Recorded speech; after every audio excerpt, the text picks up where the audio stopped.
ಈ 2 ಟ್ಯಾಬ್ಲೆಟ್ ತಗೊಳ್ಳಿ, ತಿಂಗಳಲ್ಲಿ 10 kg ಕನ್ಫರ್ಮ್ ಆಗಿ ದಪ್ಪ ಆಗ್ತೀರಾ.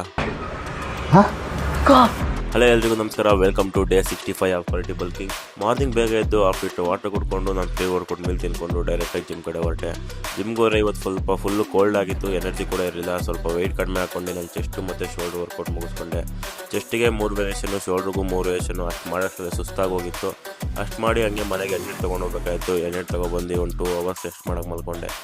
ಸ್ಟಾರ್ಟಿಂಗ್ ನಾನು ಮಾತ್ರ ಯಾವ್ದು ತೊಗೊಂಡೆ ಅಂತ ಯಾವುದು ಅಂತ ಹೇಳ್ತೀನಿ ಅಂತ ಹೇಳಿದ್ದೆ. ಆಯಿತು. ಆಮೇಲೆ ಒಂದು ಅರ್ಥ ಮಾಡ್ಕೊಳ್ಳಿ, ನೀವು ಸ್ಟಾರ್ಟಿಂಗ್ ಹೋಗಿ 3 ತಿಂಗಳು 4 ತಿಂಗಳಿಗೆ ಒಂದು ಮಾತ್ರೆ ತೊಗೊತೀನಿ, ಇಲ್ಲಾಂದರೆ ಬೇರೆ ಪ್ರೋಟೀನ್ ತೊಗೊತೀನಿ, ಇಲ್ಲ ಚುಚ್ಕೊತೀನಿ, ಏನೇ ಮಾಡಿದ್ರು ಒಂದು ನೀವು ತಿಳ್ಕೊಬೇಕಾಗಿರೋದು ಇಷ್ಟೇ. ನೀವು ಕರೆಕ್ಟಾಗಿ ಫುಡ್ ಮೇಂಟೈನ್ ಮಾಡಲಿಲ್ಲ ಅಂತಂದರೆ ಕರೆಕ್ಟಾಗಿ ನೀವು 5 kg ದಪ್ಪ ಆಗೋಕ್ಕೂ ಆಗೋಲ್ಲ, 5 kg ಸಣ್ಣ ಆಗೋಕ್ಕೂ ಆಗೋಲ್ಲ. ನೀವು ಜಿಮ್ಮಲ್ಲಿ ಎಷ್ಟೇ ತಿಕ್ಕಾಬೋಗಿ ವರ್ಕೌಟ್ ಮಾಡಿದ್ರು ಅಷ್ಟೇ, ನೀವು ಮನೆಗೆ ಬಂದು ಏನು ಫುಡ್ ಇಂಟೇಕ್ ಮಾಡ್ತೀರಾ ಅದ್ರ ಮೇಲೆ ನಿಮ್ಮ ಗೈನಿಂಗ್ ಆಗಿರ್ಬೋದು, ಇಲ್ಲ ನಿಮ್ಮ ಫ್ಯಾಟ್ ಲಾಸ್ ಆಗಿರ್ಬೋದು ಅದಿರುತ್ತೆ.